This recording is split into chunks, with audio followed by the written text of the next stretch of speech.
నమస్తే welcome to our channel నేను మీ సిరి ఈ రోజు మనతో పాటు ఉన్నారు ఎలక్ట్రిక్ డిపార్ట్మెంట్లో ఎన్నో ఏళ్ళుగా పనిచేసి చీఫ్ ఇంజనీర్గా పనిచేసి రిటైర్ అయిన ఆళ్ళ రామకృష్ణ గారు. నమస్కారం సార్. నమస్తే అండి. సార్ ఎలా ఉన్నారు sir? Nice, thank you. Thank you sir. Sir ఏంటంటే మన తెలంగాణలో విద్యుత్ శాఖ తీవ్ర సంక్షోభంలో ఉంది. అంటే ఎన్నో స్కామ్లు జరిగాయి, అంటే ఎన్నో వేల కోట్ల రూపాయల స్కామ్లు జరిగాయి అని చెప్పి ప్రచారం జరుగుతుంది. సో ఇది ఎంతవరకు వాస్తవం అంటారు సార్? యాక్చువల్గా ఎలక్ట్రిసిటీ బోర్డు సంక్షోభం అంటే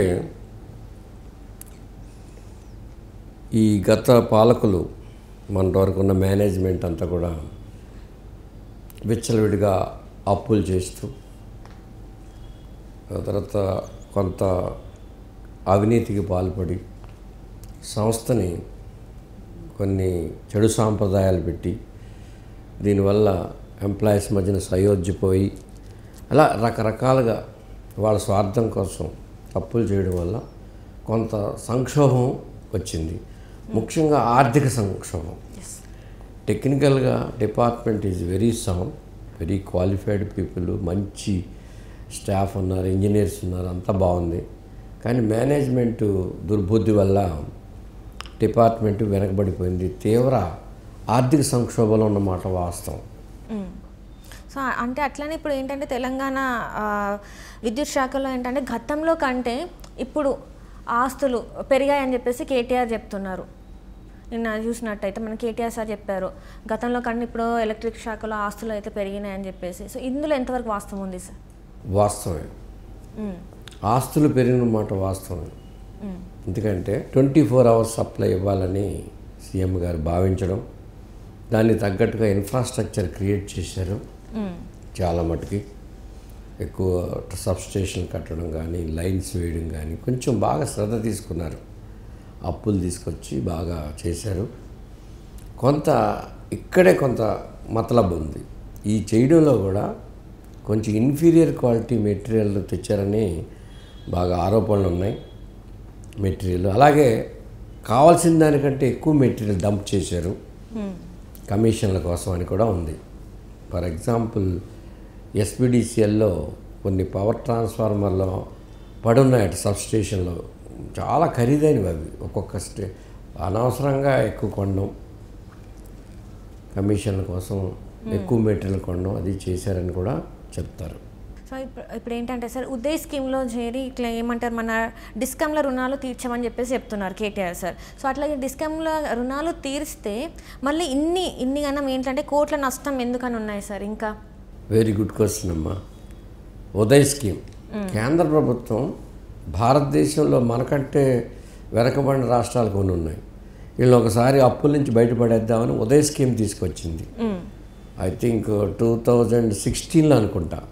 ఆ రోజుకున్న అప్పులన్నీ మేము ఒక 30,000 కోట్లు అప్పులన్నీ మేము తీర్చేస్తాం, మీరు కొన్ని కండిషన్లు పెడతాం, ఆ కండిషన్ల ప్రకారం మీరు డిపార్ట్మెంట్ నడపండి, ఇవాళ నుంచి చక్కగా చెయ్యండి అని కేంద్ర ప్రభుత్వం ఒక స్కీమ్ తీసుకొచ్చింది. ఉదయాన్ని అంటే మరి సూర్యోదయం అవడం అన్నమాట, మళ్ళీ మంచితనం రావడం అనేది ప్రతి స్టేట్కి ఆఫర్ ఇచ్చింది.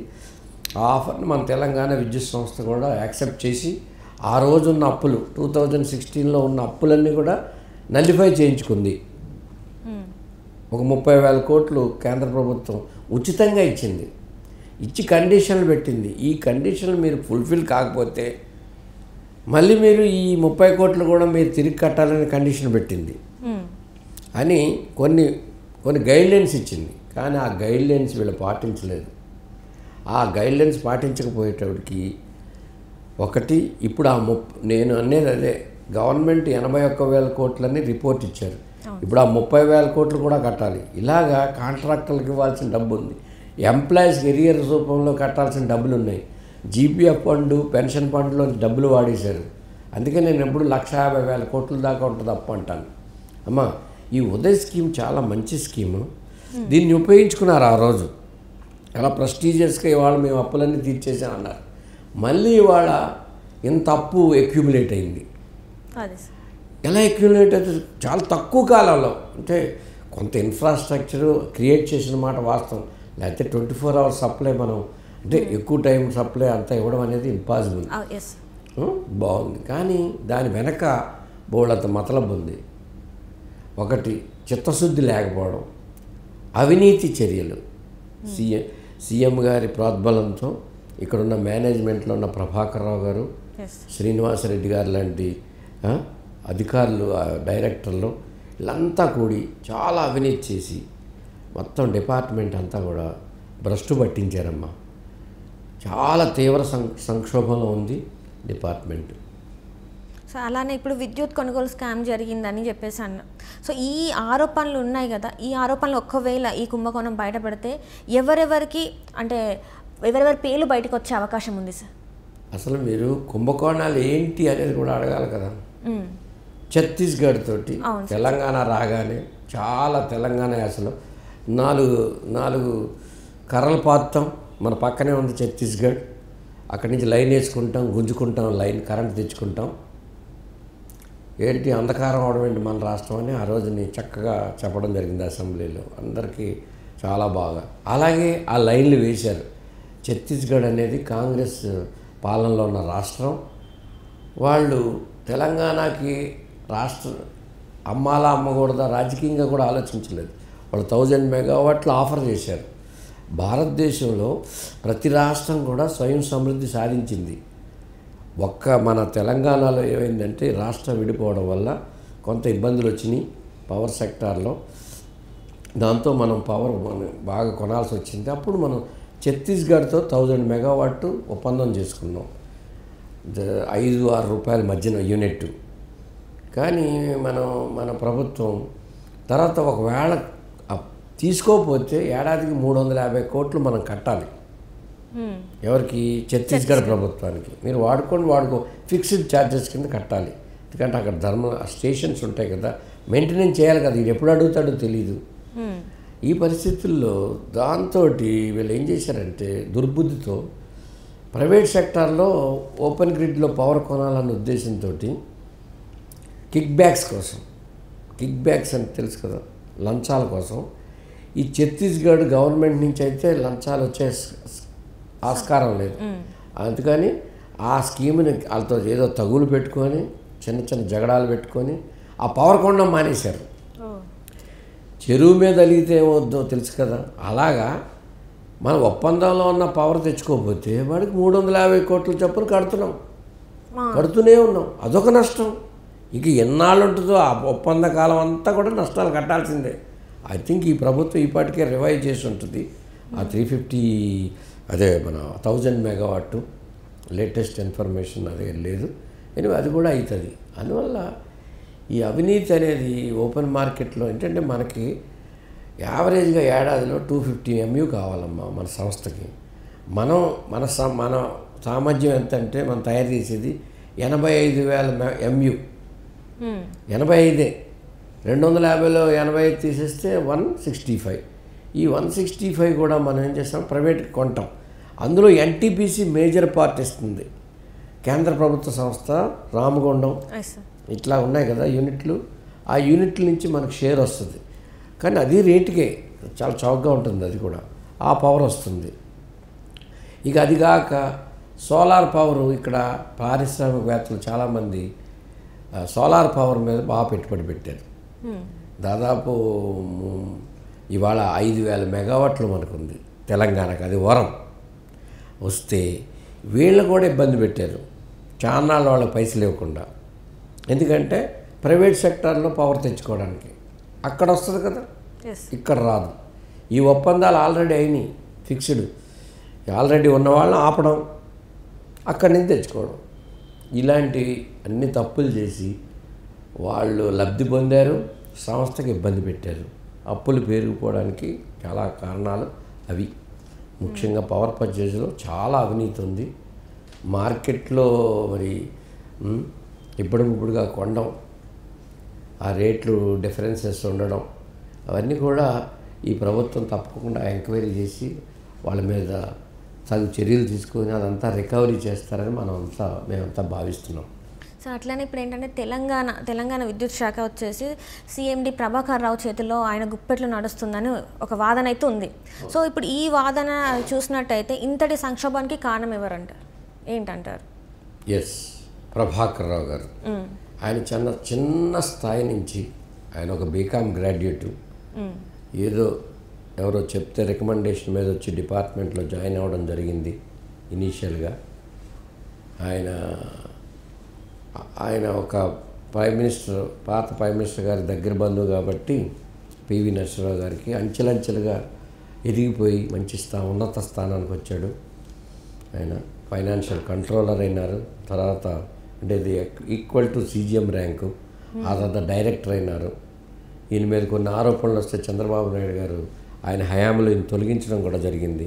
మళ్ళీ ఎప్పుడైతే తెలంగాణ వచ్చిందో మళ్ళీ మరి శత్రు మిత్రహ కదా, ఈయన పిలిచి చక్కగా మళ్ళీ అక్కడ కూర్చోబెట్టారు. CMD నార్ల తాతారావు గారు, ప్రపంచ ప్రఖ్యాతి చెందిన నార్ల తాతారావు గారు కానీ మరి నిష్ణాతులైన IAS ఆఫీసర్లు ఈ డిపార్ట్మెంట్కి కుట్టి గారు, రమాకాంత్ రెడ్డి గారు, అజయ్ జైన్ గారు, మరి సాయి ప్రసాద్ గారు, రిజ్వీ గారు, ఇట్లాంటి మహానుభావులు ఎంతోమంది అక్కడ పనిచేసి ఆ సంస్థని ఎంతో ఉన్నతంగా ముందుకు తీసుకొచ్చిన సంస్థకి ఈ ప్రభాకర్ రావు గారిని తెచ్చి వేశారు.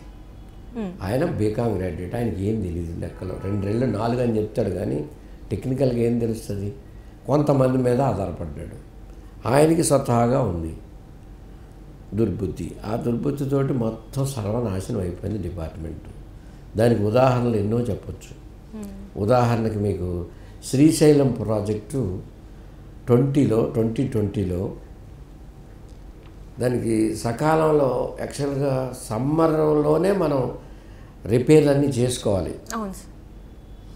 వీళ్ళు ఏం చేశారంటే వీళ్ళ అలసత్వం, అక్కడ అవినీతి జరిగిందని, కిక్ బ్యాక్స్ రాలేదని ఆపేశారట.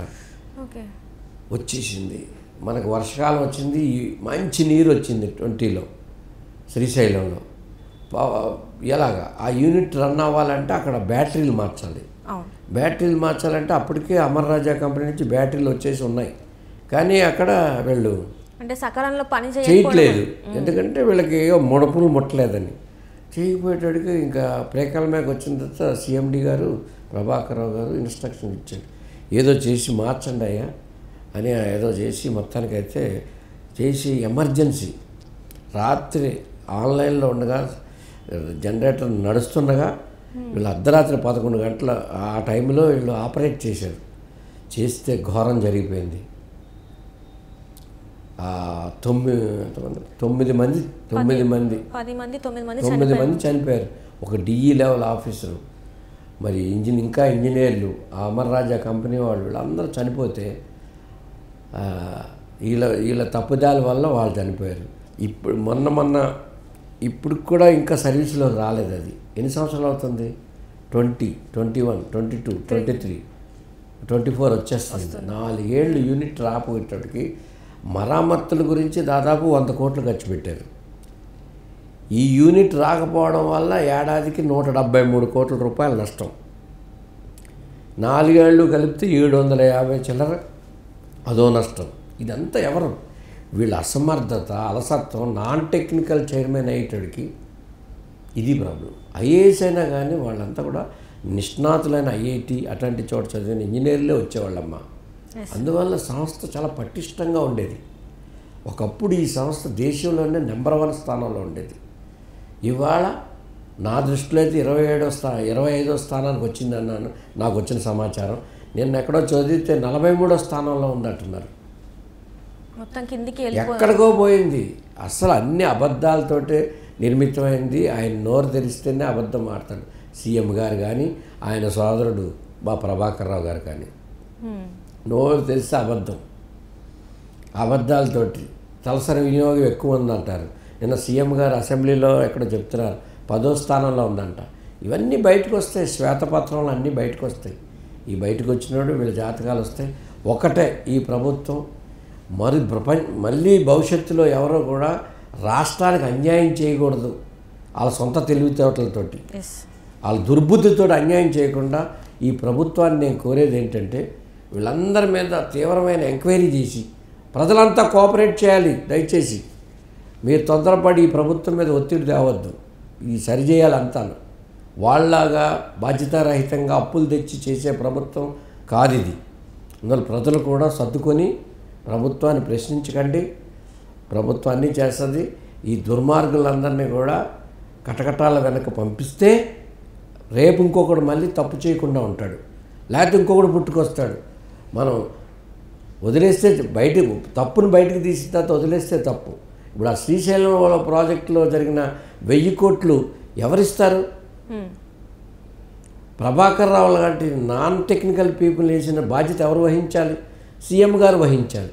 నేను ఎన్నోసార్లు డిమాండ్ చేశాను దీని మీద, ప్రముఖ పత్రికల్లో వచ్చినాయి.